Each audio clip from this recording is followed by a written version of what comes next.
যে একটা কেসের কথা বলি। কেসটা কিন্তু প্রথাগত ওরকম কেস না, আমার ওরকম লিখে নিয়ে মানে আমি যেভাবে কেসগুলো দিচ্ছি গুগল ক্লাসরুমে সেরকম না। ইন জেনারেল আমি একটু আউটলাইনের মতন করে বলি। তো একটা বয়স্ক মহিলা, বয়স মোটামুটি 40 বছর বয়স, দেখতে শুনতে দেখতে ভালোই, একটু লম্বা লম্বাটে আছে, 5 ফুট 5-6 ইঞ্চির মতন। আমাদের বাংলাদেশে তো 5 ফুট 5 বা 6 ইঞ্চি মানে একটু লম্বাই, একটু হেলদি, মোটাকাটা। তো আমার কাছে আসছে বেসিক্যালি আর্টিকেরিয়া, ওই চুলকানির মতন হয়ে যায় না, ওই রকম সমস্যা নেই। তো ওই যে ধরেন পিঁপড়া কামড়ালে বা কোনো পোকা টোকা কামড়ালে যেরকম আর্টিকেরিয়া দিয়ে আপনারা অনলাইনে সার্চ দিলেই পাবেন, ওরকম চুলকানির মতন আর কি। তো তার এই চুলকানি গুলা শুধুমাত্র শীতকালে বাড়ে, এবং চুলকানি গুলা বাড়ে মানে হয়, শুরু হয়, চুলকানির প্রকোপটা শুরু হয় দুপুর থেকে। দুপুরের পর থেকে, সকাল থেকে ওরকম না, দুপুরের পর থেকে চুলকানি গুলা শুরু হয় এবং রাত পর্যন্ত হতে থাকে, একদম যতক্ষণ ঘুমাতে যাচ্ছে ততক্ষণ তার ওই চুলকানির ওগুলা থাকে, আর্টিকেরিয়া গুলা থাকে। এবং সকালে ঘুম থেকে উঠলে কিছুটা আরাম বোধ করে। তো তিনি এখন পর্যন্ত কোনো চিকিৎসাই করেননি। তো আমি জিজ্ঞাসা করলাম যে এতদিন কেন কোনো চিকিৎসা করেননি, কমন প্রশ্ন, আপনারাও করবেন। তো উনি বলতেছেন যে ডাক্তার সাহেব এগুলো মনে হয় পিঁপড়ার কামড়, এগুলো মনে হয় পিঁপড়ার কামড়, যে কারণে আমার সারা শরীর চুলকাচ্ছে। কারণ আমি যখন ঘুম থেকে উঠে দেখি তখন আমার শরীরে এই চুলকানিগুলা নাই, একদম চলে গেছে।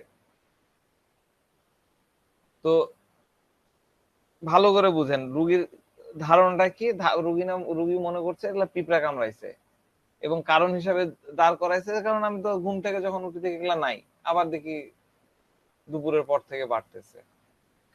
তো রুগী তার শরীরের চুলকানি দেখতে পায়, রুগী চুলকানি গুলা দেখতে পায়, কিন্তু পিঁপড়ার কামড় বলছে, কিন্তু সে শরীরে কোনো পিঁপড়া দেখেনি। রুগীর আর্টিকেরিয়া, সে মনে করতেছে যে এটা পিঁপড়ার কামড়, অথচ সে কোনো, আমি বলেছিলাম যে আপনি কি কোনো পিঁপড়া টিপড়া দেখছেন বিছানায় বা ইয়েতে, মানে না আমি তো পিঁপড়া টিপড়া দেখিনি, মানে আমি তো সবসময় পরিষ্কার পরিচ্ছন্নই থাকি। তাহলে এই চিন্তাটা কি? আপনার কাছে যখন এরকম একজন কথা বলবে, একটা কারণ দিল, কিন্তু সে যে কজটা দিল তার পক্ষে কোনো মানে সুচিন্তিত প্রমাণ বা যুক্তি সে দেখাতে পারতেছে না, তখন আপনার কাছে কি মনে হবে? Calculating inability. Thinking, Calculating inability. Calculating inability, হ্যাঁ অনেক সুন্দর। সুপারস্টিশাস মনে হচ্ছে। হ্যাঁ, অনেক। সুপারস্টিশাস। সুপারস্টিশিয়াস, সুপারস্টিশিয়াস না, ক্যালকুলেটিং ইনএবিলিটিটা অনেক কাছাকাছি হচ্ছে। দেখেন, এই চিন্তাটা কিন্তু বোকার মতো চিন্তা, বোকার মতো চিন্তা না, ফুলিশ লাইক আর কি। কেন? সে পিঁপড়া দেখেনি, অথচ পিঁপড়ার মতন কামড়াচ্ছে। এবং ধরেন পিঁপড়া, আপনি বলেন আপনাকে পিঁপড়া কামড়ালে কয়দিন কামড়াবে? একদিন, 2 দিন। কিন্তু এই রোগ ধরেন সে 15 দিন, প্রতি বছরই তো হয়। আবার এবার ধরেন যে 7 দিন 10 দিন ধরে হচ্ছে, প্রতিদিনই কি পিঁপড়া কামড়াবে? এটা কি অবজেক্টিভ রিজনেবল হলো? অবশ্যই না। এটা তো ডিলুশন মনে হচ্ছে ভাই। ডেলুশন হোক, ডেলুশন সে মনে করতেছে, কিন্তু ডেলুশনও ঠিক না, তার তো অলরেডি চাকা চাকা হচ্ছে। The complaining imaginary. হ্যাঁ, কমপ্লেনিং ইমাজিনারি ঠিক আছে, কিন্তু সে কমপ্লেন করছে না। আমি বুঝাতে চাচ্ছি তার ভাষ্যটা কি, তার ভাবনাটা কি, তার ভাবনাটা বোকার মতো। সে হিসেব মিলাইতে পারছে না। হ্যাঁ, ক্যালকুলেটিং ইনএবিলিটি বলছে, হিসাব মিলাতে পারতেছে না, ওই জন্যই শহীদুল ভাইয়ের ইয়েটা আমি নিলাম, ক্যালকুলেটিং ইনএবিলিটি। কিন্তু তার যে যুক্তিটা সে দেখালো, এটা তো ডেফিনেটলি বোকার মতো কথাবার্তা। তার লাইট ডিজার ফর হয় কিনা? লাইট ডিজায়ার ফর তো পরের হিসাব, আরো পরের হিসাব। লাইট ডিজায়ার ফর হচ্ছে প্রসেস বিং হয়ে আছে।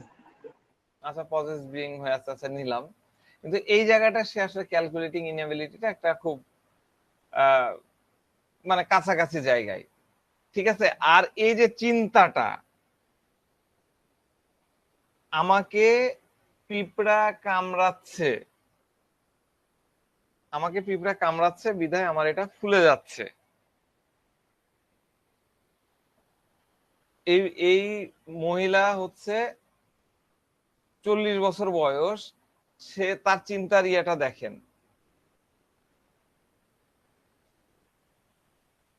এবার এই মহিলাটা বেসিক্যালি দেখেন, এটার জন্য যে ট্রিটমেন্ট নিতে হবে, আমি কেস টেকিং বলতেছি না, এটার জন্য যে ট্রিটমেন্ট নিতে হবে এটাও সে কখনো বোঝেনি। তার সম্ভবত বোন অথবা পরিবারের কেউ একজন বলছে যে তো তোমার তো চুলকানি, আর্টিকেরিয়া, হ্যাঁ, বা এই টাইপের একটা অসুখ, বা এটা একটা অ্যালার্জিটিক একটা বিষয়, তুমি ডাক্তারের কাছে যাও। তখন সে আপনার কাছে চিকিৎসা নিতে আসলো, আমার কাছে চিকিৎসা নিতে আসলো। তখন সে বুঝতে পারলো যে এটা একটা অ্যালার্জিটিক। তো এই দুইটা সেন্সকে আমি যদি জয়েন করি, একটা সেন্স হচ্ছে ঘুম থেকে উঠে তো সে কোনো পিঁপড়া দেখতেছে না, সে ভালো আছে, দুপুরবেলা ফুলে যাচ্ছে, তখন তার কাছে মনে হচ্ছে যে এটা পিঁপড়া কামড়ালো, অথচ সে পিঁপড়া দেখতে পাইলো না। এবার দ্বিতীয়ত তার রিলেটিভ তাকে বুঝালো যে এটা তোমার অ্যালার্জি বা আর্টিকেরিয়া বা চুলকানি, তোমার চিকিৎসা নেওয়া দরকার। তখন সে বুঝলো যে না, এটা মনে হয় অ্যালার্জি, তাহলে আমাকে চিকিৎসা নিতে হবে। এই দুইটা সেন্সকে যদি আমি জোড়া দিই, এই দুইটা সেন্সকে যদি আমি মিলাই, তাহলে আমরা কি নিতে পারি? উপরেরটাতে আমি নিলাম যে ওটা ক্যালকুলেটিং ইনএবিলিটি, আমি নিলাম। আর এই আনকনসাসনেস অল্টারনেটিং, আনকনসাসনেস অল্টারনেটিং, আচ্ছা আনকনসাসনেস অল্টারনেটিং, অল্টারনেটিং আনকনসাসনেস না, তো রুব্রিক্সটা হলো ইনডিফারেন্স। তার এখানে মুখে বরুণের মতো ওই যে দেখে দিল, সতর্ক করে দিল যে এরকম এরকম আর কি সেন্সটা কিনা। না, ওই রকম হলো না। ওইটা তো যদি ভ্যানিটির কথা আপনি বলছেন, তো ভ্যানিটির কথা হলে রুগীরা এসে কিন্তু বলে যে আমাকে দেখতে সুন্দর লাগতে হবে বা আমার সৌন্দর্য চলে যাচ্ছে, এরকম একটা বিষয় কিন্তু থাকে। তা আমি বুঝাতে চাচ্ছি যে ইনার শরীরের সে একটা ফলস ধারণা, ক্যালকুলেটিং ইনএবিলিটি স্টাইল একটা ফলস ধারণা সে নিয়ে নিল। আর দ্বিতীয়ত হলো, বোন যখন তাকে বলল যে এটা তোমাকে এই চুলকানি বা আর্টিকেরিয়া বা অ্যালার্জি, তুমি ডাক্তারের কাছে যাও, তখন সে ডাক্তারের কাছে আসলো। এই এই সেন্স গুলাকে আপনি কি মানে কি হিসাবে নিতে পারবেন? স্যার এটা কার্ডুলাস নাকি? ক্রেডুলাস, হ্যাঁ, ধন্যবাদ, ক্রেডুলাস। এটা কিন্তু ক্রেডুলাস। আর ক্রেডুলাসের সংজ্ঞা যদি নোট করা থাকে দেখেন, ক্রেডুলাসের জায়গাটা নেন। এবং এর সাথে আরেকটা জিনিস নেওয়া যায়, সেটা হলো নাইভ। নাইভ কেন নেওয়া যায়, এটার পিছনে যুক্তি কি হতে পারে বলতে পারবেন? সাদাসিধে হ্যাঁ, বোকার মতো বা সাদাসিধে ভাব, তো তাই। সাদাসিধে ভাব। এইটা যে পিঁপড়ার কামড় না, সে পিঁপড়া দেখতে পাচ্ছে না, তারপরে সে বলছে না পিঁপড়ার কামড়, না এটা তো পিঁপড়ার কামড়, পিঁপড়াই কামড় দেয়। পিঁপড়ার কামড় 15 দিন ধরে পিঁপড়ার কামড় দেয়, এটা তার মাথার মধ্যে, সে এতটাই সাদা সিধা, সে এইটুক ক্যালকুলেটিং ইনএবিলিটি, সে কিন্তু এতটুকু ইয়ে নিচ্ছে না। আমি আমি বুঝাতে চাচ্ছি যে নাইভের কত ধরনের ফ্যাসেট থাকে, প্রেজেন্টেশন থাকে। এবং এই নাইভ লোকদের ম্যাক্সিমামই, কিছু লোক তো নাইভের মধ্যে ইন্টেলিজেন্ট হয়, কিন্তু বেশিরভাগ লোকই দেখা যাচ্ছে যে ক্রেডুলাস হয়ে যায়। নাইভ এবং ক্রেডুলাস এই দুটোই কিন্তু এইটুক সেন্সের মধ্যে আসে। আপনারা কি সবাই তার বুঝতে মানে পারছেন না? ভাই এখানে তার অভিজ্ঞতার আর ঘাটতি, শর্টনেস, তাই তো। এক্স্যাক্টলি, অভিজ্ঞতার ঘাটতি, খুব সুন্দর, আমার একদম মনের কথাটা আপনি বলেছেন, তার অভিজ্ঞতার ঘাটতি। তার আর্টিকেরিয়া সম্পর্কে, তার চুলকানি সম্পর্কে, তার ইচিং সম্পর্কে কোনো আইডিয়াই নাই। সে এরকম ফুলে ফুলে গেছে, মনে করছে যে এরকম তো পিঁপড়া কামড়ালেও ফুললে, আমার এটাও মনে হয় পিঁপড়া কামড়ালেও ফুলছে। আপনারা কি ক্লিয়ার হতে পারছেন এই বিষয়টা এই ছোট্ট একটু কথার মধ্যে? এই সুন্দর ক্লিয়ার স্যার, সেই সুন্দর। ভেরি কারি সুন্দর মাওলানা ভাই, মাহফুজুর রহমান, ভেরি বুঝতে সুন্দর পারছেন? ক্লিয়ার, ভেরি সুন্দর ক্লিয়ার। জি স্যার, বুঝতে পারছি। বুঝতে পারেননি কে? আজকে আমি বললাম যে আমি কিন্তু খুব ভারী পড়াবো না, খুব লাইট ভাবে পড়ে যেতে চাই। হ্যাঁ, আমি খুব লাইট ভাবে পড়ায় যেতে চাই, আপনারা খুব মন দিয়ে শোনেন। ধরে নেন যদি পিঁপড়ার কামড় হতো, তাহলে তো প্রতিদিনই কামড়াবে একটা পিঁপড়া শেষে ওই নির্দিষ্ট 12টার সময়। এই সিম্পল বিষয়টা কিন্তু সে বুঝছে না। কখন বুঝলো? যখন তার রিলেটিভ, তার XYZ, আমি তো মানে কেস টেকিং শেখাচ্ছি না আপনাদেরকে, আমি বিষয়বস্তুটা বুঝাচ্ছি। তার রিলেটিভ যখন বলল, তখন তার মাথার মধ্যে আসলো। প্রথমে কিন্তু আসছিল না নাইব। নাইব লোক কিছুই বুঝে না। আপনি আপনি টারজান সিনেমাটা দেখেছেন কেউ এখানে? টারজান, টারজানকে যখন গ্রাম থেকে নিয়ে না আসলো, স্যার, দেখা হয়নি স্যার। বন থেকে, সিনেমা দেখেন না তাহলে কি হবে? বন থেকে যখন ইয়েতে নিয়ে আসলো শহরে, তখন যাই দেখে তাই কি এটা, যা মানে সিনেমাটা দেখেন, একটু অন্যরকম সিনেমা। ওই টারজান ছিল নাইব, তার কোনো আইডিয়া নাই কিভাবে। মুংলি, মুংলি সিনেমাটা, মুংলি কার্টুন দেখেছেন? আমরা ছোটবেলায় হ্যাঁ দেখতাম। হ্যাঁ দেখছি, টারজানও দেখছি, মুংলিও দেখছি। মুংলিও দেখেছে। এই যে মুংলির যে আচরণ, পরিস্থিতির সাথে তারা বোঝে না। এই পেশেন্ট গুলাকে আমরা এরকম পাই। কথাবার্তা অনেক শিক্ষিত হতে পারে, ইউনিভার্সিটির প্রফেসর হতে পারে, তারপরেও কোন কোন ক্ষেত্রে কোন কোন জায়গায় তার আচরণ গুলা এরকম হয়। অনেক সাদাসিধে, কিছুই বোঝে না। যখন তাকে বোঝানো হয়, তখন সে ক্রেডুলাস হয়ে বুঝে পড়ে। ওইদিকে ফুসলানো হয়, তখন ওইদিকে ঝুঁকে পড়ে। বুঝতে পারছেন? তাহলে নেপ কেন হলো? কেননা সে প্রথমে কোনো কিছু বুঝতে পারছিল না। এ ধরনের ঘটনা, এ ধরনের অভিজ্ঞতা তার প্রথম হলো।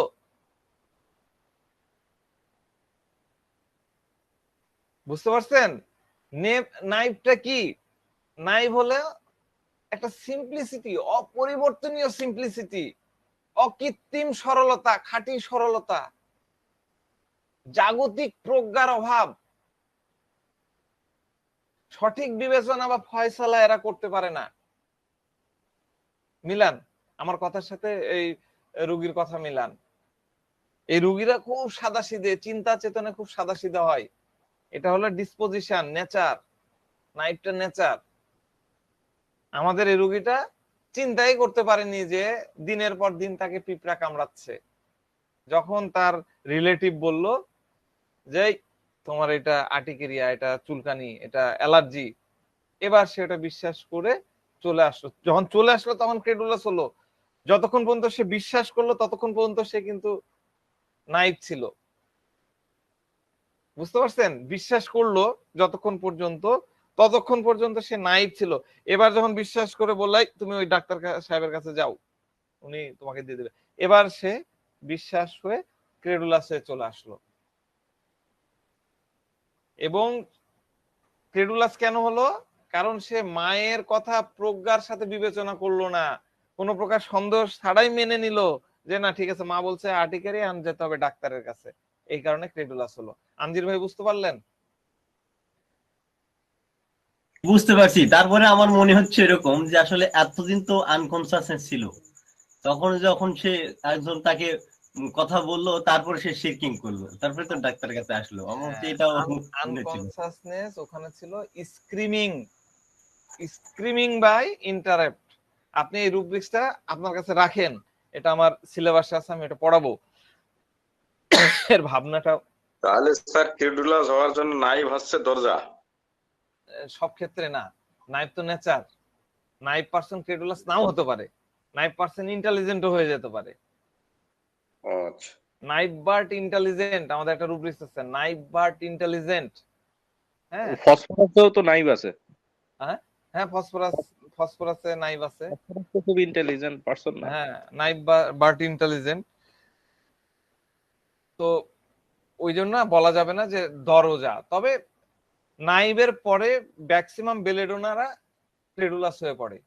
নাইভ যারা, তারা সব বেলেডোনা, সকল বেলেডোনা নাইভ এটা কিন্তু আমি বলছি না, কিছু বেলেডোনা নাইভ। তারা, তাদের মধ্যে আবার কিছু জন ক্রেডুলাস হতে পারে। বুঝতে পারছেন? খুব ইজি।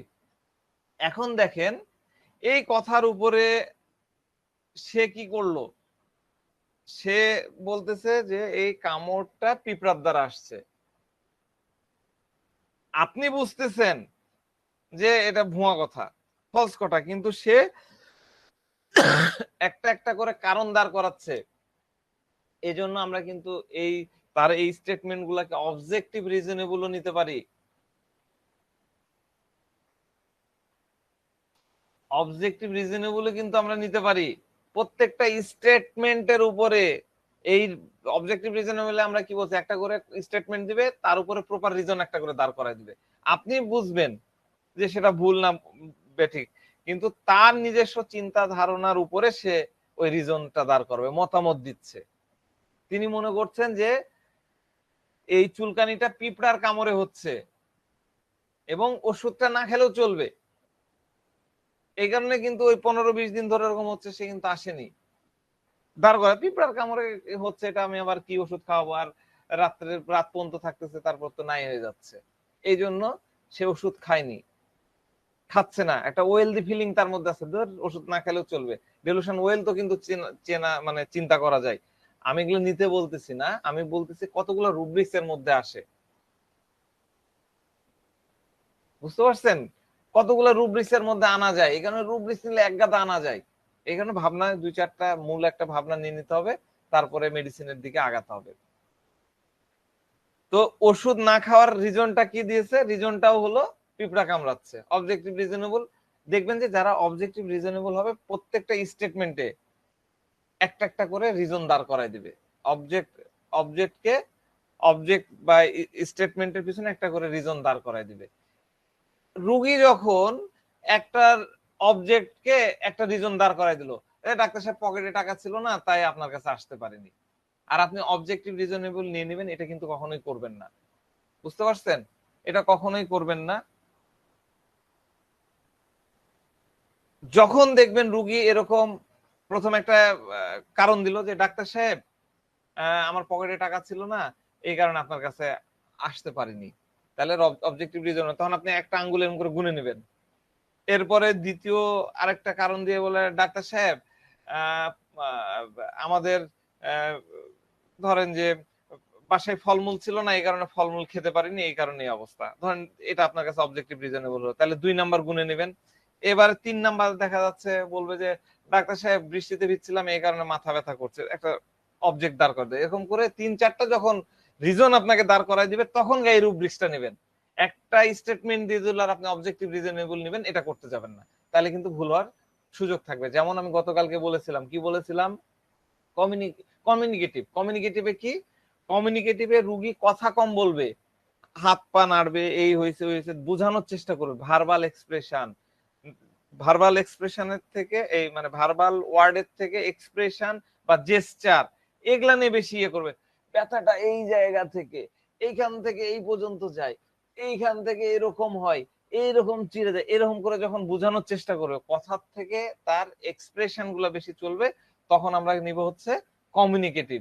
একবার দেখিয়ে দিল কাপড় চেড়ে যে এখানে ইয়ে হয়ে গেল, আপনি নিয়ে নিবেন কমিউনিকেটিভ, এটা কিন্তু কখনো করবেন না। আমি কি ক্লিয়ার করতে পারলাম? স্টেটমেন্ট 2-3টা নিবে, তখন আপনারা কমিউনিকেটিভের কমিউনিকেটিভের এটা তো জেস্টারের মতো মনে হয়, অনেকটা তাই, সে অঙ্গভঙ্গি করতেছে, অনেকটা তাই। কমিউনিকেটিভের জেস্টারের প্রয়োগটা বেশি থাকবে। কমিউনিকেটিভের উদ্দেশ্যটা কি, এটা আগে আসেন। কমিউনিকেটিভের উদ্দেশ্যটা হলো পেশেন্ট মনে করছে আমার এই জিনিসটা আমি যদি দেখে মানে প্র্যাকটিক্যালি না দেখাই বা প্র্যাকটিক্যালি যদি না বুঝাই, তাহলে ডাক্তার সাহেব ঠিক মতো বুঝতে পারবে না, উল্টাপাল্টা বুঝতে পারে। যেমন দেখেন কিছু পেশেন্ট আসবে, আজকে আমার চেম্বারে আসছিল, পেশেন্ট আসছে, এসে ধরেন যে এরম করছে, ওই আমার খাম নিল, আমি বলছি খাম নিয়ে আবার কি করে, খাম নিয়ে এরম করছে, এই দেখেন আমার দেখা যাচ্ছে না, এরম করে আঁকলো একটা গোল, এই যেটা আমার মলদার, এই মলদারের ঠিক এই বাহিরের এই জায়গাটায় এরকম একটা গোল, হ্যাঁ, গোলটার এই জায়গাটায় যে দেখেন কালো করে দিচ্ছি না, এই কালোর এই জায়গাটা আপনারা বুঝতে পারছেন না, একটু বুঝেন আর কি, বুঝে নেন যে একটু দেখা যাচ্ছে কালোর এই জায়গাটা একটু ইয়ে হয়ে আছে, হ্যাঁ। আর এই যে এখানে এটা পায়ুপথের ঠিক এইখানে এই জায়গাটায়, এটা কি বলেন তো, কেন করলো সে এটা? কমিউনিকেটিভ কমিউনিকেটিভ তো, কিন্তু কেন করলো? সে মনে করছে যে আমি কথা দিয়ে যদি বলি ডাক্তারকে আমি বুঝাতে পারবো না, এই কারণে সে পায়ুপথ আঁকলো, বাহিরে কোন জায়গায় ফোড়ার মতন আছে আর ভিতরে কোন জায়গায় ক্ষতর মতন আছে আর কোন জায়গায় ফুলে, এগুলো সে একে একে আবার কালো করে ব্লার করে করে দিয়ে ইয়ে করতেছে। This is ভাই communicative. এরকম পেশেন্ট পাইছি, যতবারই আসে ততবারই আঁকা একা দেখায়, বুঝছেন? এই দিস ইজ কমিউনিকেটিভ। আরো অনেক জিনিস নেওয়া যায়, কিন্তু কমিউনিকেটিভে হয় কি কথা কম থাকে, এই এই জিনিসগুলো বেশি থাকে। আসেই কোন পেশেন্ট আসে, ডাক্তার সাহেব দেখি একটু কাগজটা প্লিজ, নিয়ে এই শুরু করলো আঁকানো। হ্যাঁ, এই কমিউনিকেটিভের অনেক ধরনের প্যাটার্ন থাকে, এই প্যাটার্ন গুলো হচ্ছে এরকম, ঠিক আছে? এখন কমিউনিকেটিভে আমরা ইয়ে করছি যে কমিউনিকেশন করে, এটা অন্য জিনিস। ওই কমিউনিকেশনটা ওই ইয়েটার জায়গায়, কিন্তু আমরা ইন জেনারেল প্র্যাকটিক্যাল যে মানে আপনি অ্যাপ্লাইড কমিউনিকেটিভ যদি বুঝতে যান, তাহলে আপনাকে এই জিনিসটা মাথায় রেখে আগাতে হবে। আমিনুল ভাই বুঝতে পারছেন? দ্বিমত আছে আমিনুল ভাই? অলিউল বাড়ি ভাই হ্যাঁ বলেন। হ্যাঁ হ্যাঁ, না না না, ঠিক আছে ঠিক আছে। অলিউল বাড়ি ভাই বলেন প্লিজ।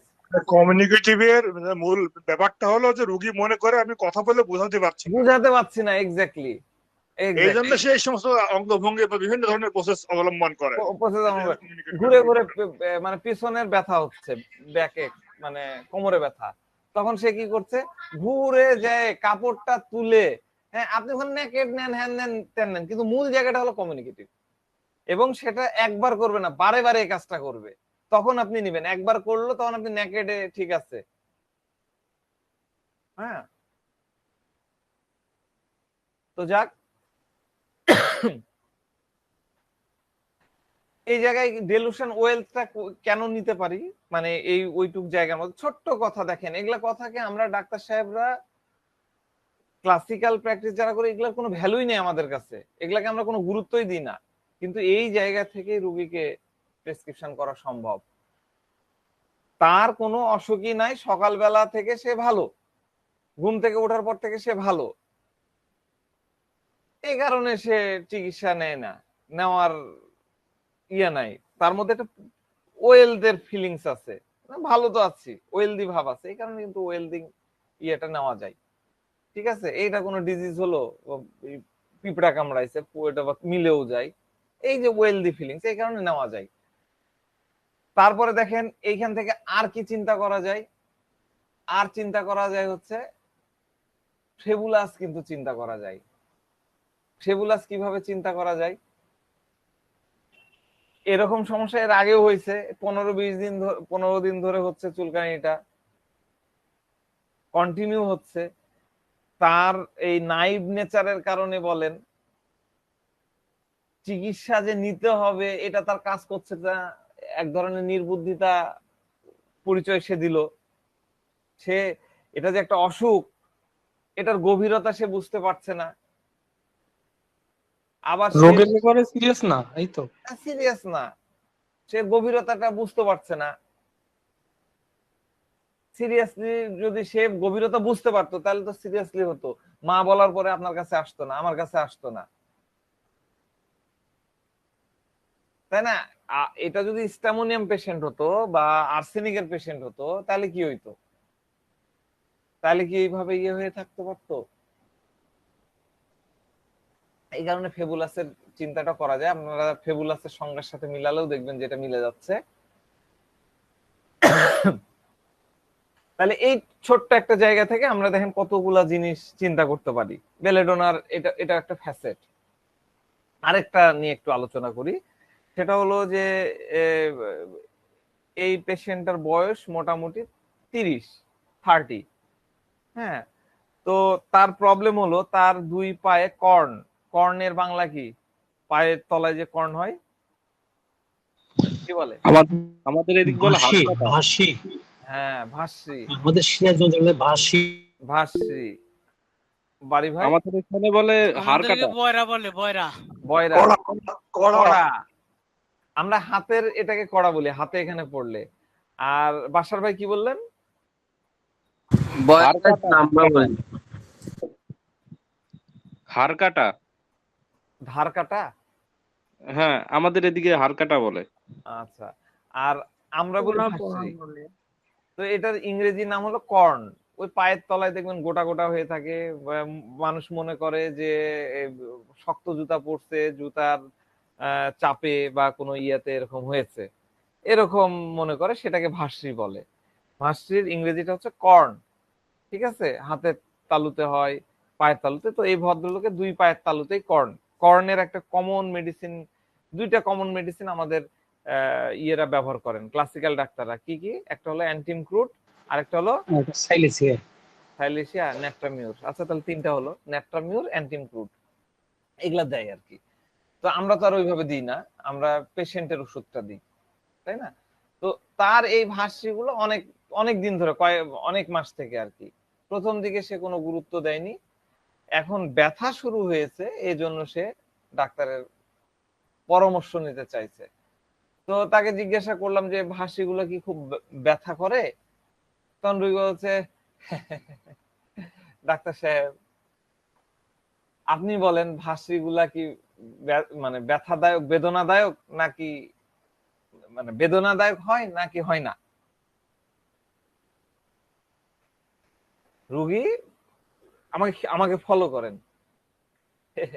ডাক্তার সাহেব আপনি বলেন দেখি, ভাষ্যগুলা বেদনাদায়ক, ব্যথাদায়ক, না ব্যথা ব্যথা হয় না, ব্যথাদায়ক হয় না? আমি কিন্তু আপনাকে মোটেই বলবো না, দেখি আপনি বুঝতে পারেন কিনা। রুগী বলতেছে এই কথাগুলা। আমি আমি কিন্তু আপনাকে মোটেই বলবো না, দেখি আপনি বলতে পারেন কিনা, মানে আপনি বলতে পারেন কিনা ভাষ্যগুলা বেদনাদায়ক কি ব্যথাদায়ক কি ব্যথাদায়ক না। আর আমি কেন এগুলো আপনাকে বলবো? ডাক্তার তো আপনি।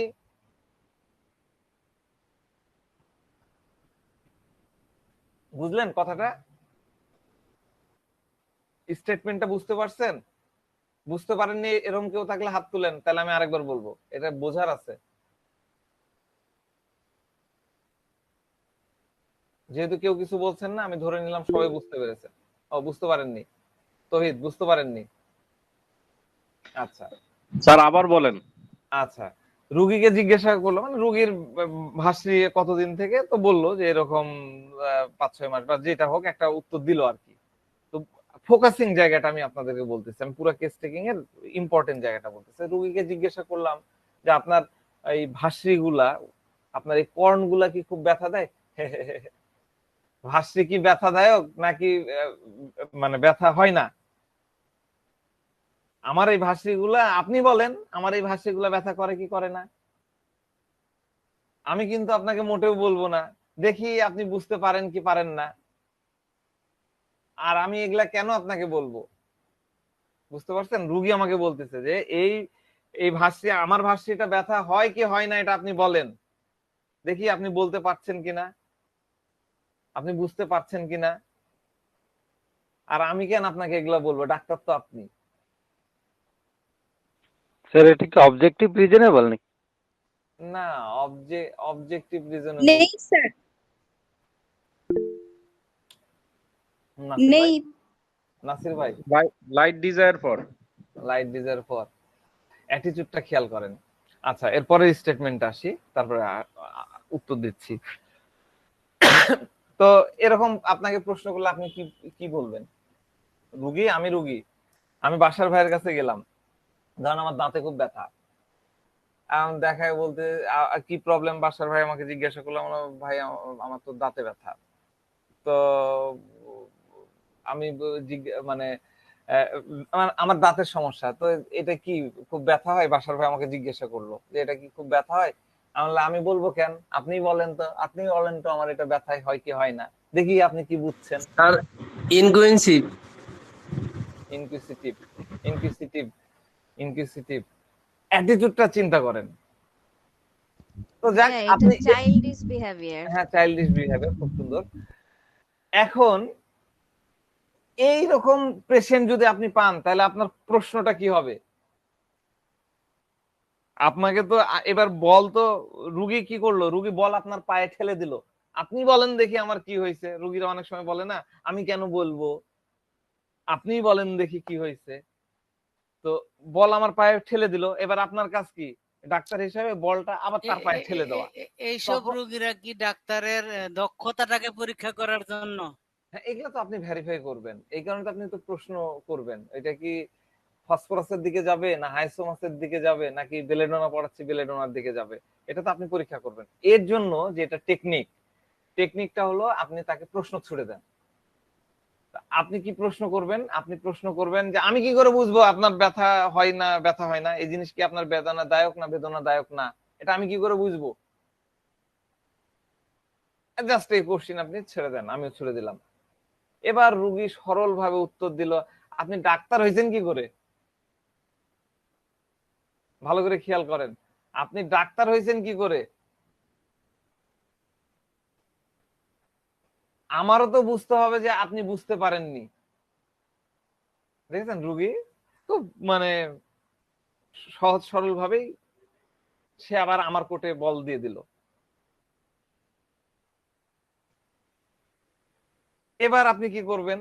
এবার আপনার কাজ হচ্ছে আপনি আন্দাজে একটা অ্যান্সার দিয়ে দেন, আন্দাজে। এবং আপনি যদি বুঝেন, মানে এটা আমার পরামর্শ, আমি আপনাদেরকে কি বলেছি, একটা ট্রিক্স বলেছি বেলেডোনা পেশেন্ট হ্যান্ডেল করার, কি মনে আছে বলেন দেখি কি করতে হবে বেলেডোনা পেশেন্ট? দেখি আমার অ্যাক্টিভ লিসেনার কি আছে।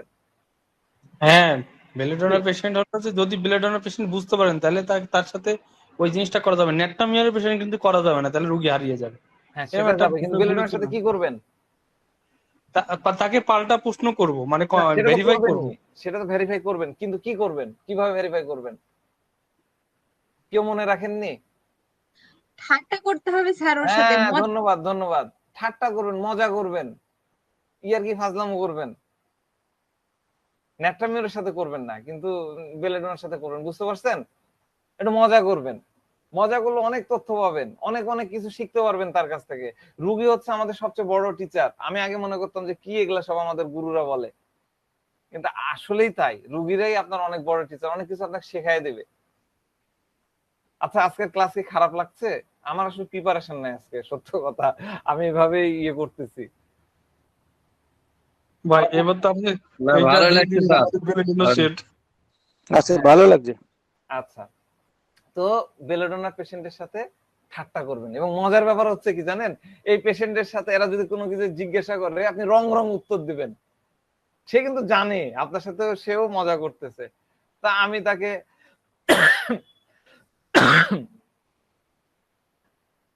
আমি তাকে ভাবলাম যে তাকে বলি যে ব্যথা হয়নি, এরকম বলি। তারপর ভাবলাম যে না, ইয়ে করি না। তা আমি বললাম যে আপনার গুলা কিন্তু ব্যথা হয়, কি ঠিক বললাম? ব্যথা হয় না তাই না? ব্যথা হয় তাই না?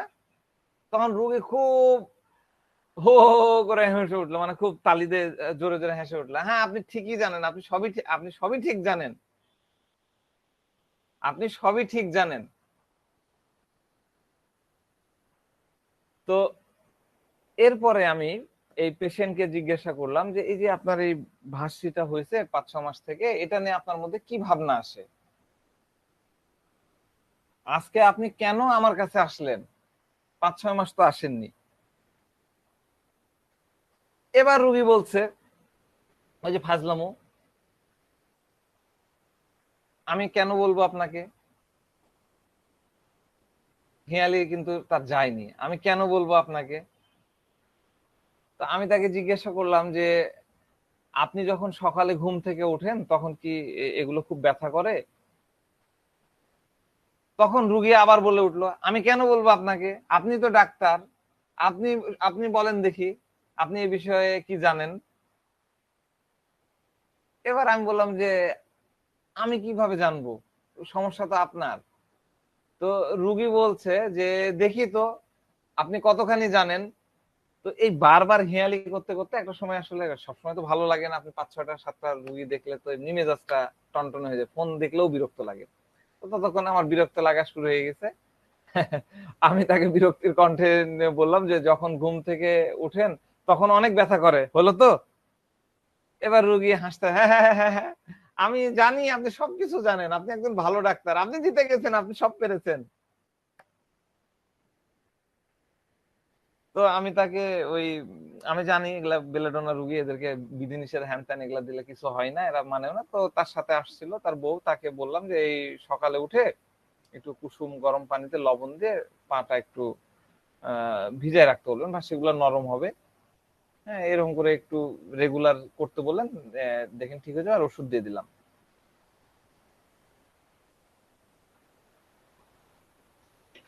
তো কত শক্তি দিয়েছিলেন স্যার? 30 কর্নে আমি 1 দিই, কিন্তু এই ভদ্রলোকে 30 দেওয়া হয়েছিল। কর্ন, আচিল টাচিল এগুলাতে আমি কিছু ইয়েদের কাছে শুনেছি যে 1 দিয়ে শুরু করতে বলে, যদি স্কিন ডিজিজের হিসাব থাকে, কিন্তু আমরা এটা মেন্টাল স্টেটের বিষয় থাকে, তো মেন্টাল স্টেট যত বেশি পাওয়া যায় এটাকে আরো 1 আরামে দেওয়া যেত, কিন্তু আমি তখন 30, তখন ওই সময়গুলোতে এরকম লোয়ার পটেন্সি গুলা ইউজ করা হতো আর কি, তখন অত বেশি এক্সপেরিমেন্ট চালাতাম না, এখন তো অনেক এক্সপেরিমেন্ট করি। এবার তাকে যখন তার বউকে বলছি যে গরম পানি করে ইয়ে করো, না না না, আমি এটা পারবো না, আমি এটা পারবো না, এমন কিছু দেন ওই মাখবো, ওই মাখে নরম হয়ে যাবে, এত ঝামেলা করা যাবে না। দেখেছেন বেলোডোনা কিভাবে কনফার্মেটরি স্টেটমেন্ট দিয়ে দেয়, ঝামেলা টামেলা করতে পারবো না, এগুলা পারবো না বাবা। এই যে পুরা কেস, এই কেসটা আপনাদের কি মনে হলো বলেন তো শুনে? এরকম ফ্যাসেট পাবেন, খুবই পিকুলিয়ার ফ্যাসেট, অল্প বিস্তর কিছু পাবেন হয়তো, জিন্দগিতে একটা পেলেও কিন্তু সাকসেস। এইরকম এই হেয়ালিপোনা কথাবার্তা, ফলচাতুরির কথাবার্তা, কি মনে হলো? স্যার বলবো? বলেন।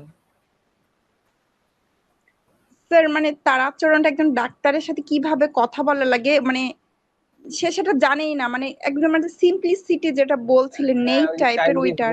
চাইল্ডিশ আমাদের জি জি। কাশ্মীর আপা বললেন। হ্যাঁ, আর এটা ছাড়া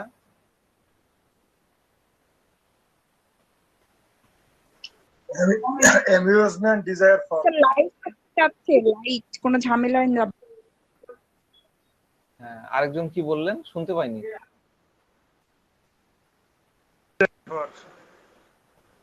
জি,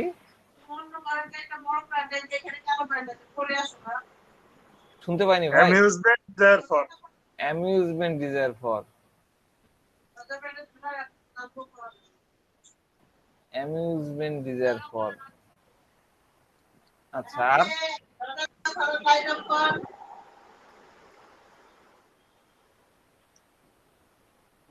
স্যার ওই আমি একটু বলি। জি জি, ভালো আছেন না? এখানে একে ডিফাইন্ড মানে অবাধ্য, স্পর্ধিত আর কি, অনাসিটও ডিফাইন ধরা না যায়। ভাই, ডিফাইন না, ডিফাইন না, ডিফাইন্ড হবে না, না? ডিফাইন বোস্টার ধরা যায়, বোস্টার, যেহেতু ডাক্তারের সাথে সে দাম্ভিকতা করতেছে। দাম্ভিকতা তো করলো না, খেলছে আমার সাথে। ফেবুলাস তো ধরা যাবে এখানে, তাই না? হ্যাঁ, ফেবুলাস তো অবশ্যই ধরা যাবে, 6 মাস ধরে ঠাট্টা করছে তো। ঠাট্টা করছে। অডাসিটি, অডাসিটি, অডাসিটি তো অ্যাকশন থাকবে, অ্যাকশন তো কোনো নেয়নি, একটা বোল্ডনেস থাকবে, বোল্ডনেস তো নাই। আচ্ছা, আপনাদের মাথা আর খাটাচ্ছি না। হ্যাঁ, ভিডিওটা দেখেন, দেখা যায় এই যে যারা Okay. ক্লাস করেন না, এই যে 2-3 জন বাড়িয়ে গেলেন, কি কারণে বাড়ালেন জানি না, এগুলো ভিডিও তো থাকবে না। আপনারা এটা পেইড ক্লাস, আপনারা প্রত্যেকে খরচ করেন, আমি চাইবো যে প্রত্যেকটা মিনিটের মজা আপনারা এখান থেকে নেন। চলে যান, চলে গেলে জিনিসগুলো খারাপ দেখায়। আচ্ছা, ভিডিওটা দেখেন। হ্যাঁ, টুকি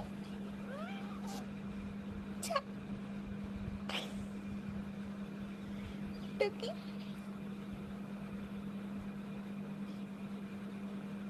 ছা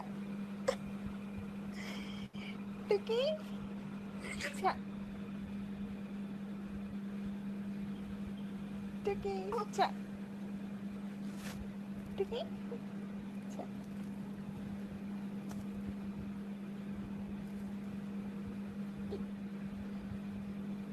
টুকি। কি বুঝলেন? দুষ্টুমি করতে। দুষ্টুমি করছে এই খেলাটার সাথে। হাইড এন্ড সিক খেলছে স্যার। হ্যাঁ, এই খেলাটার সাথে পরিচিত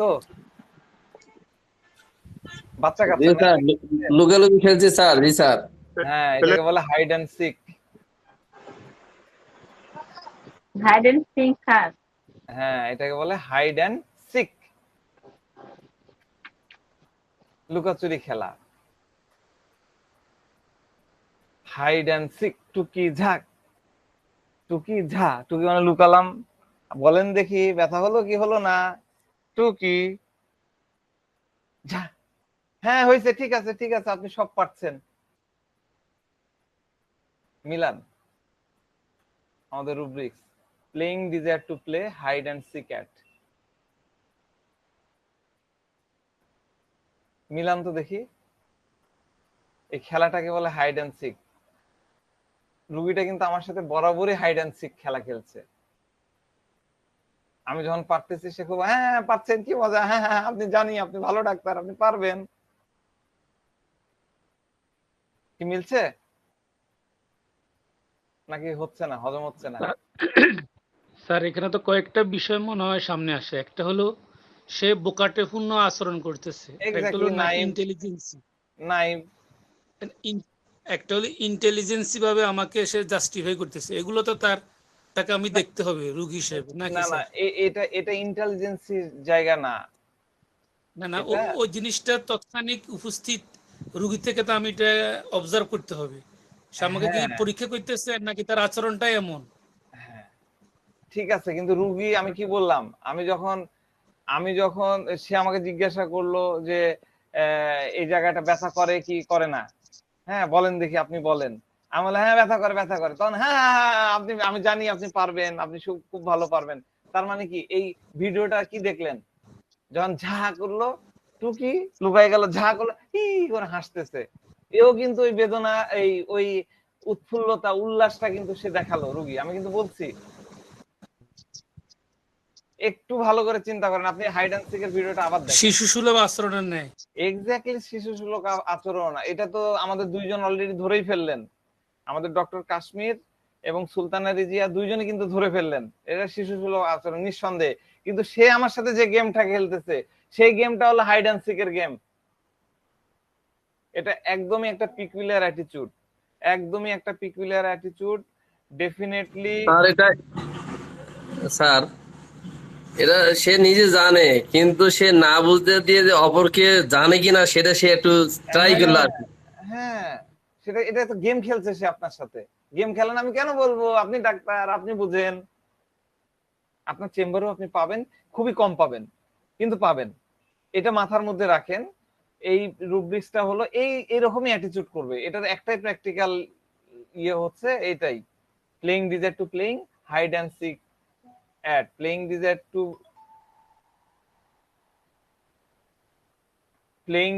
প্লে।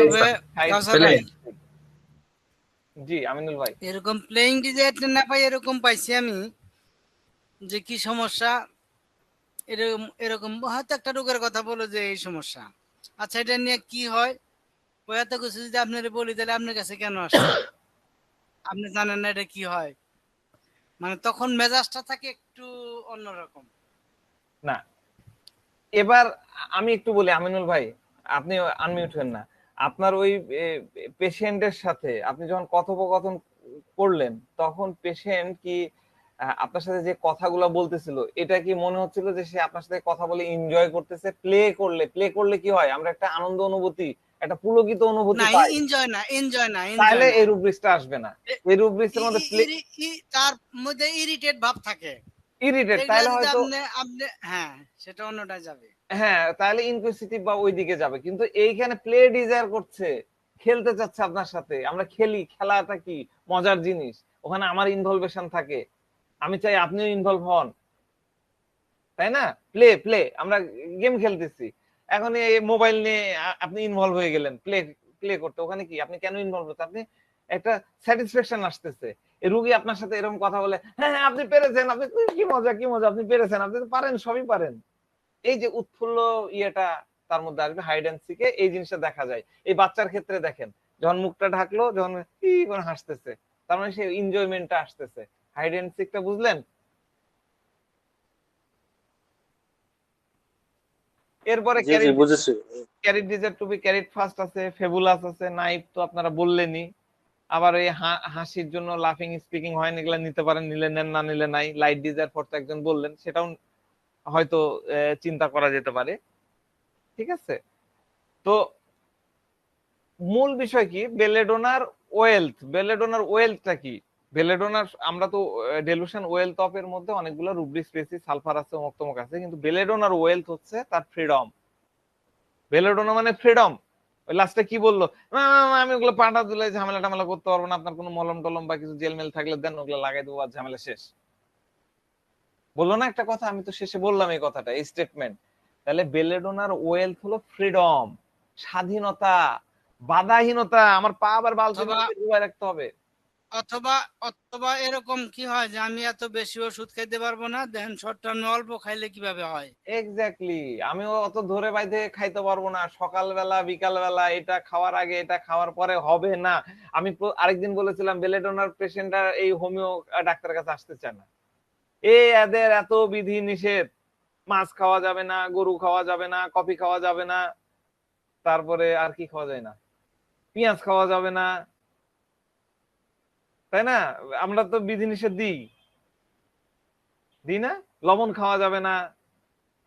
রুগী এসে না আমার, রুগী এসে এই কথাই বলে, নেট্রামিউট দিইনি, রুগী এসে এই কথাই বলে আমার কাছে, বলছে ডাক্তার সাহেব যা পারেন তাই বলেন, আমি কিন্তু লবণ ছাড়তে পারবো না, আমার লবণ লাগবে, আমি লবণ খাবোই। আমি কিন্তু তাকে নেট্রামিউট দিইনি, আমি লবণ খাবোই। আপনি হ্যাঁ সেটা বলেন, কাঁচা আমি না খাবো, ভেজে খাবো, ভেজে খাবো। কি ডায়লগ! রুগী এসে বলে হোমিও ডাক্তারের কাছে এরা যেতে চায় না এই একটাই কারণে, রেস্ট্রিকশন। তাহলে বেলেডোনার ওয়েলথ হলো ফ্রিডম, বাধাহীনতা, মুক্তভাবে চলাচল করা, এদিক ওদিকে ঘোরাঘুরি করা, এনজয় করা, হালকাভাবে লাইফ লিড করা, স্বাধীনভাবে জীবনযাপন করা। এরা অসুস্থতাকে কখনোই সিরিয়াসলি নেয় না, কখনোই সিরিয়াসলি নেয় না। এই কারণে 6 মাস ধরে আসবে না, 15 দিন ধরে রুগী আপনার কাছে আসবে না। সে ততক্ষণ পর্যন্ত সেটাকে অসুস্থ মানতে নারাজ, যতক্ষণ এই অসুস্থতা তাকে পজেস করে ফেলছে, তাকে এদিক ওদিক ফ্রি ভাবে চলাচল করতে দিচ্ছে, ততক্ষণ পর্যন্ত আসবে না। যতক্ষণ সে ফ্রি ভাবে চলাচল করবে আপনার কাছে আসবে না। যখনই তার রেস্ট্রিকশন চলে আসবে, দৈনন্দিন জীবনে সমস্যার সৃষ্টি হবে, তখনই সে আপনার কাছে আসবে। যখন দৈনন্দিন জীবনে সমস্যার সৃষ্টি হবে না, তখন কিন্তু আসবে না, তখন সে ফেবুলাস থাকবে, ইনডিফারেন্স থাকবে। তো এই বেলেডোনার এই ওয়েলথ, বেলেডোনার এই ওয়েলথ, আমরা এই ডেলুশন ওয়েলথের মধ্যে তো অনেকগুলো মেডিসিন দেখেছিলাম, তাই না? সালফার, ক্যালকেরিয়া, প্লাটিনা, নাক্স ভূমিকা, লাইকোপোডিয়াম কিন্তু নাই, কারণ লাইকোপোডিয়াম জানে যে আমার কিছুই নাই। আচ্ছা যাক, তো এই বেলেডোনার ওয়েলথ তাকে কি করছে? তাকে নির্ভীক করে তোলে, তাকে ভয়হীন করে তোলে। দূর অসুখ, আমি এটা পারবো। এমনকি সে ভাবে যে তার এনার্জি লেভেলে সামান্য ঘাটতি হয়েছে, সে রিস্ক নিতে চায়। এই যে অডাসিটির কথা বললেন, এবার আসবে অডাসিটি, সে রিস্ক নিতে চায়, সামান্য ঘাটতি হয়েছে এবং সে রিস্ক নিয়ে নিবে, এবং সে ওটা দেখাতে চায় না আমার কিছুই হবে না, এগুলা ওষুধ খাওয়া যাবে না, হোমিওপ্যাথি ওষুধ খাবো না। এই জন্য সে কোনো প্রকার ট্রিটমেন্ট নিতে চায় না। এই অডাসিটির কারণে সে বেসিক্যালি ট্রিটমেন্ট নিতে চায় না। অডাসিটি আপনাদের মনে আছে তো, টেমারিটি অডাসিটি, অডাসিটির কারণে বেসিক্যালি সে ট্রিটমেন্ট নিতে চায় না।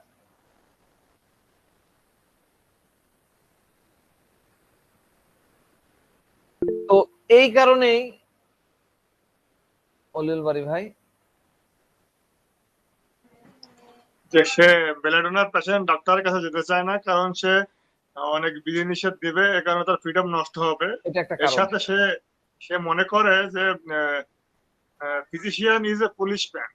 হ্যাঁ, এটা একটা সিঙ্গেল হ্যাঁ রুব্রিক্স আছে। ওই যে বাধা নিষেধ দিয়ে দিবে মানে তো পুলিশম্যান। পুলিশ কি করে? পুলিশ কি করে? ধরে রাখে, আটকায় রাখে, আটকায় রাখে। আটকায় রাখে তো রাখেই, আটকায় রাখে। পুলিশ যদি থাকে, ধরেন পরীক্ষার হলে যখন পুলিশ আসে, আমরা তো কলেজে যেহেতু চাকরি করি, পুলিশের বছরে একবার করে হলো পুলিশের মুখোমুখি হতে হয়।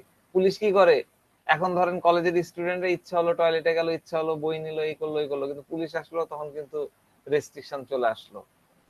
একবার পরীক্ষা হলে ঢুকে গেলেন, আপনি তো আর হলের বাইরে বাড়াতে পারবেন না, পুলিশ আছে ডান্ডা পিটা করবে, তাই না? তো এই বেলেডোনা পেশেন্ট ডাক্তারকে মনে করে যে পুলিশম্যান। আমি এটা আমার সিলেবাসে ছিল, আমি পরে আলোচনা করতাম। বাড়ি ভাই যখন নিয়ে আসছে, বেলেডোনা পেশেন্ট মনে করে যে ডাক্তার হলো পুলিশম্যান, এই তো আমাকে রেস্ট্রিকশনের মধ্যে। বরং আমার নিজের ছোটবেলার কাহিনী আমি বলে, আমি কিন্তু পুলিশের আশেপাশেই যেতাম না, আমার কাছে ভয় লাগতো যে গেলাম আবার কোন ঝামেলা পড়ো। ছোটবেলার কথা বলতেছি। এখনো আমরা অনেকেই আছে পুলিশের আশেপাশে যেতে চাই না, আবার কোন ঝামেলার মধ্যে ফেলবে, ছাই দিয়ে কি করে দড়ি পাকাই ফেলবে, তখন আবার কি হবে কি জানি। তো এই কারণে এরা কিন্তু বেলেডোনা পেশেন্ট যেতে চায় না। আবার ওই যে একটা আমার একটু সমস্যা, তো কোনো ব্যাপারই না, আমি পারবো। তো বেলেডোনা পেশেন্টকে আমরা দেখি যে বেলেডোনা পেশেন্ট নিজে থেকে ডাক্তারের কাছে আসে না, তার পরিবারের কোনো একটা লোক অথবা তার কোনো বড় ভাই বন্ধু তাকে ধরে নিয়ে আসে। হ্যাঁ, এবং দেখা যাচ্ছে যে অন্য কারো এই টাইপের অসুখ হয়েছিল, ওই ডাক্তার তাকে সুস্থ করে তুলেছিল, এরকম সে উদ্বুদ্ধ হলো, উদ্বুদ্ধ হয়ে সে তখন আসে। ঠিক আছে, এই টাইপের পেশেন্ট যদি আপনার কাছে আসে, তখন এসে যে ডেলুশন পুলিশম্যানের যে রুব্রিক্সের কথা বললো, এই টাইপের পেশেন্ট ডাক্তারের কাছে এসে তার অসুস্থতা বা তার কষ্টের উপরে বা তার ফ্রিভাবে চলাফেরার উপরে বাধা করছে বা লিমিট আছে, এই বিষয়গুলা যখন তৈরি হয় তখন তারা কিন্তু আসে।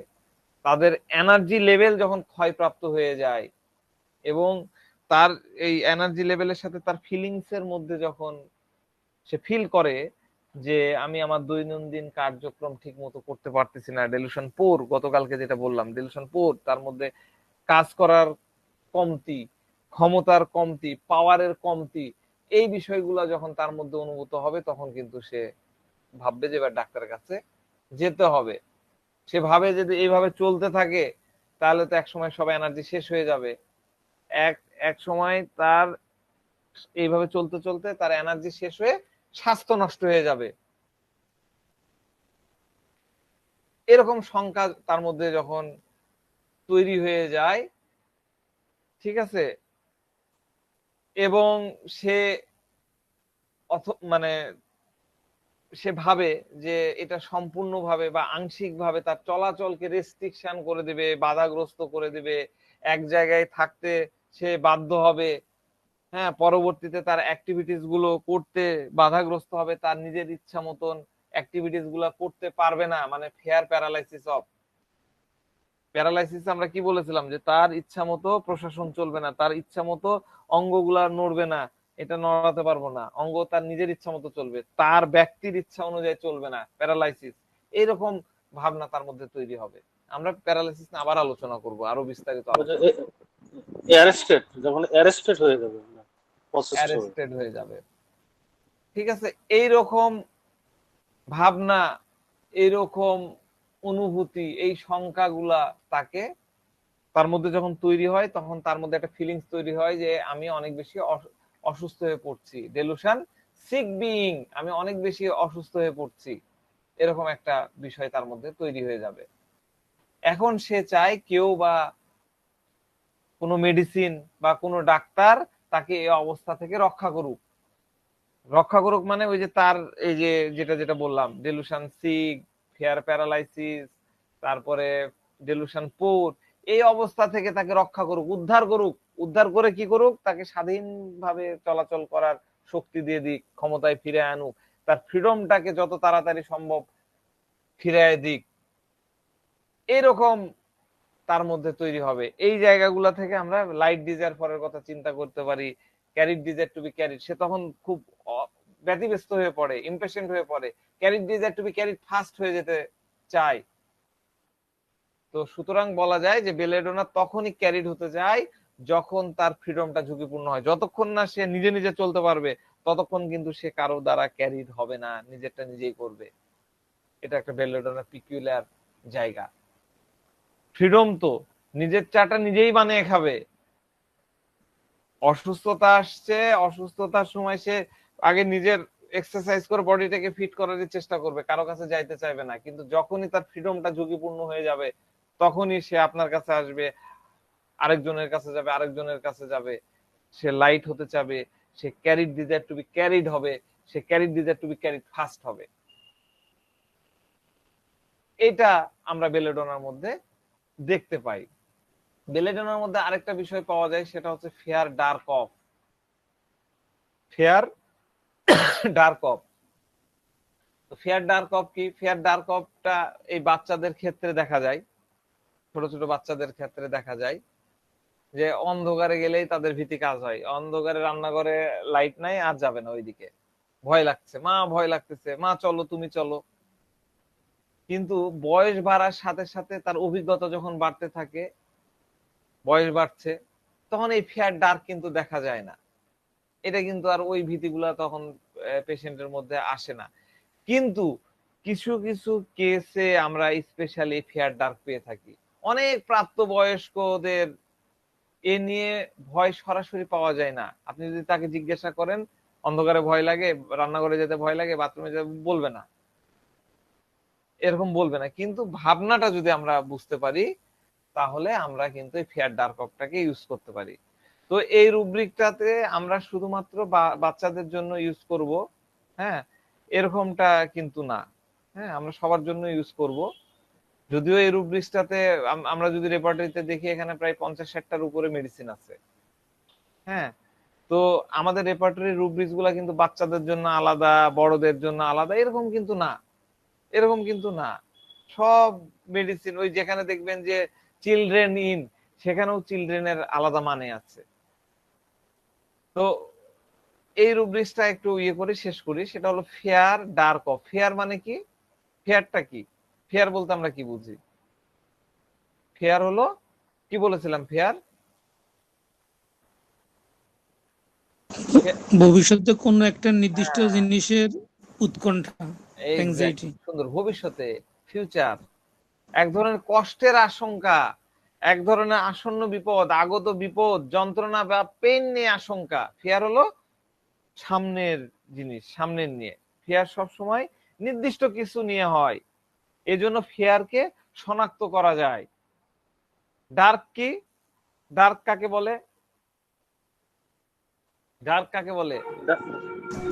আলো থাকে না, যেখানে আলো থাকে না। খুব সুন্দর, যেখানে লাইট অনুপস্থিত। অজানা বিষয়, অজানা বিষয়, যেখানে লাইট অনুপস্থিত, যেখানে লাইট নাই, বা যেখানে ন্যূনতম লাইটের অভাব, ন্যূনতম যেটুকু লাইট থাকা দরকার পর্যাপ্ত লাইট নাই, বা খুব অল্প পরিমাণ লাইট আছে, এটাও ডার্ক। এমন কিছু যা প্রচ্ছন্ন বা অস্পষ্ট, এটাও ডার্ক। গুপ্ত বা লুকানো, গুপ্ত বা লুকানো, অবগুণ্ঠিত, ঢাকা, এটাও ডার্ক। রহস্যময়, মিস্টেরিয়াস, সেটাও ডার্ক। অজ্ঞাত, এটাও ডার্ক। এগুলার কারণে সৃষ্ট। তাহলে এই রুব্রিক্সের পূর্ণ অর্থ হলো, রোগী কোনো কিছু নিয়ে বা কোনো ঘটনা নিয়ে ভয় অনুভব করে, বা তার কাছে স্পষ্ট নয়, অস্পষ্ট, সে পুরোপুরি জানে না, অথবা ডার্ক নিয়ে তার মধ্যে একটা ভয়াবহ কোনো কল্পনা থাকে। ঠিক আছে? তাহলে ফেয়ার ডার্ক অফ প্রথাগত অন্ধকারের ভয় না। আপনি যদি, আমরা এই যে বাথরুমে যাওয়ার ভয়, অন্ধকার জায়গায় যাওয়ার ভয়, শুনশান একটা জায়গায় গেলাম এই ভয়, এটা কিন্তু এইগুলো প্রথাগত ভয়, এই ভয় না।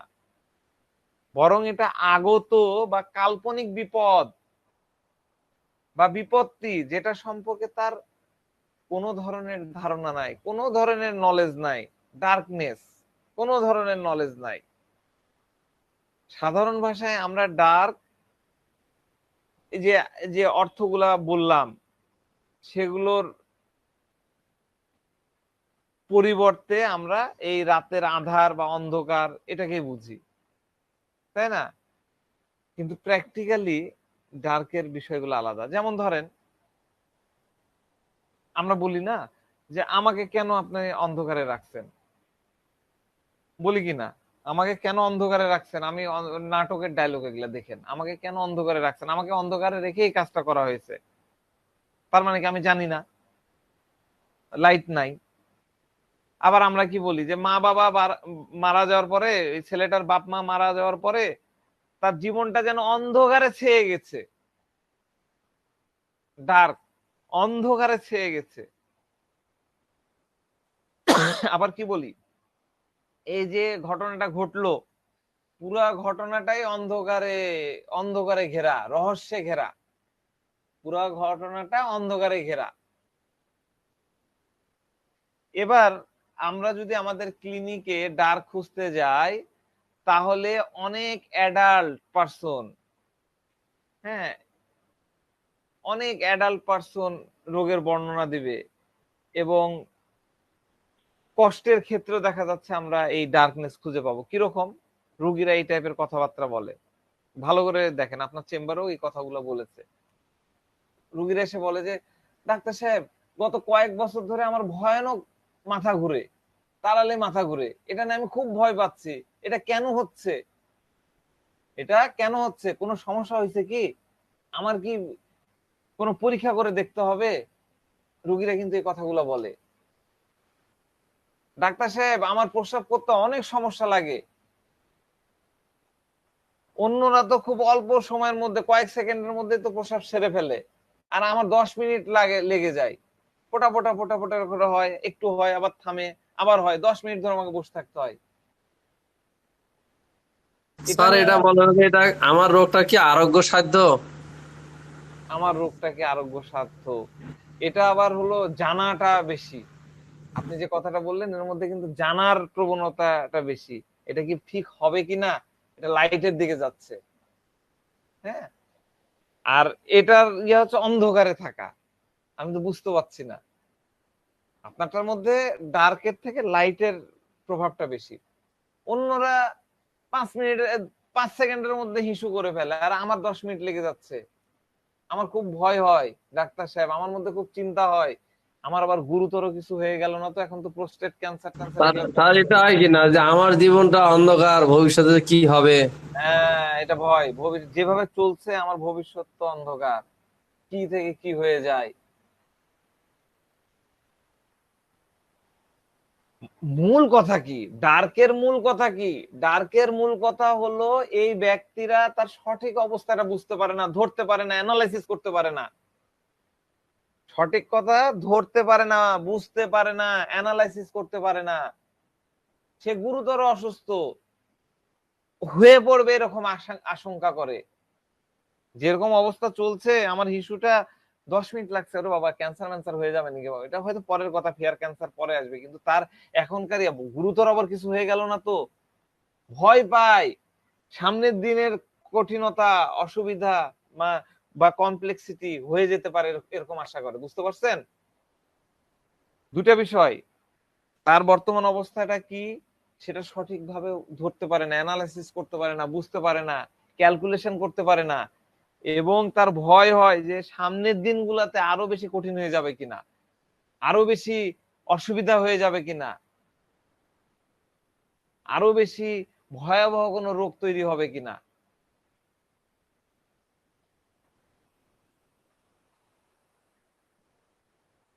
বুঝতে পারছেন?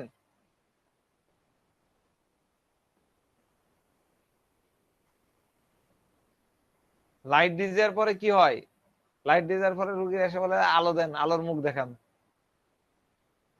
তাই না? তা কিন্তু না, লাইট দিয়ে যাওয়ার পরে কি হয়, যখন চারিদিকে ডার্ক এবং অন্ধকার থাকে তখন আমাদের কি হয়, আলোর প্রয়োজন হয় পথ চলার জন্য, না?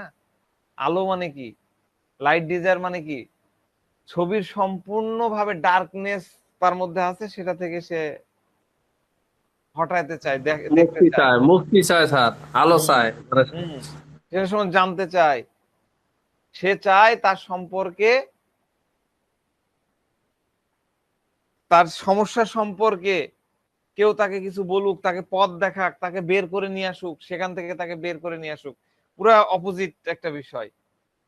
অথবা ওই লাইটের আরো অর্থ বলছিলাম যে মাথার মধ্যে অনেক বোঝাটা নামাই দিক। ভাই আমরা তো সবাই ডার্কে আছি তাই না, হোমিওপ্যাথিক মেডিসিন নিয়ে। হ্যাঁ, ডার্কেই থাকি, কিন্তু ফেয়ার আছে তো, ভয়টা তো আপনার মধ্যে থাকতে হবে। হ্যাঁ, ভয়, ফেয়ার ডার্ক নিলে আমাকে ফেয়ার নিতে হবে। লাইট ডিজায়ার ফরের মধ্যে ফেয়ার নাই, তার মধ্যে ফেয়ার যখন থেকে যাবে তখন আপনি ডার্কের দিকে চলে যাবেন। আর ফেয়ার না থাকলে, জানতে চাচ্ছে কি হলো, কি থেকে কি আসলো, তখন আপনি লাইট ডিজায়ার ফরের দিকে আসবেন।